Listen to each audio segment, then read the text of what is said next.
Here's another tip. For backing, I use spider wire. It's extremely thin, it's extremely strong, it never rots. It sits dormant on your reel for months, maybe even years, just sitting there. And no matter how wet it gets, it never rots. It's absolutely fantastic. It takes no room up. You can put 100 yards, 200 yards in your reel. It takes no room at all in your reel. And when you need it, that one occasion you hit a monster of a fish and he's running off and the reel is screaming and you're confident with your spider wire. Rather than using what people do use, the rail backing, I find that it's usually in 3 strands, and I find it's very bulky. It takes up a lot of room in your reel, and I find the spider wire a million times better. Get the end of your fly line and just tie an ordinary blood knot. Say 5 turns will do the trick with the spider wire.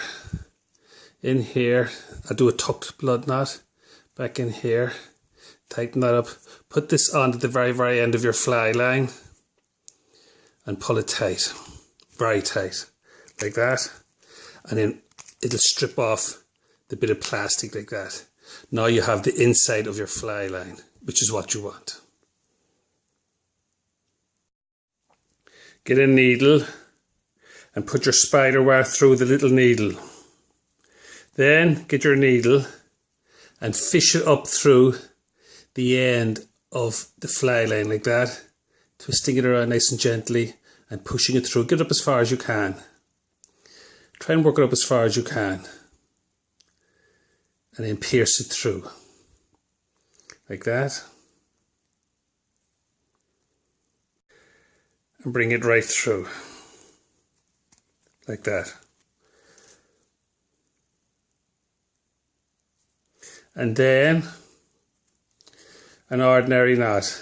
1, 2, 3, 4, 5, 6, 7. And back down here through this little loop like that. It's as simple as that. And then slowly tighten the whole thing up. Very, very slowly tighten it up.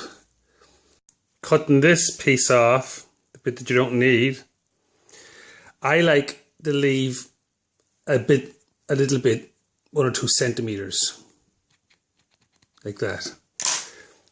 I prefer to leave a little bit hanging down because I find this here, rather than cut it right up next to right up next to your knot, you have a little tiny stumpy bit sticking out. Whereas with this bends anyway, and it goes through the eye of the rod very, very, very easily. And to finish it off, a tiny little bit of super bond glue. And just don't make sure you don't get any super bond glue on your wife's furniture, or you're a dead man. A little tiny bit of super bond glue. There you go, tiniest little bit. That's loads. Leave that dry there for a second, and there you are, you're done. That's your needle knot. That's strong, you can't snap that no matter how hard you try, and that'll go through the eye of the rod and help you to keep that big fish on the end.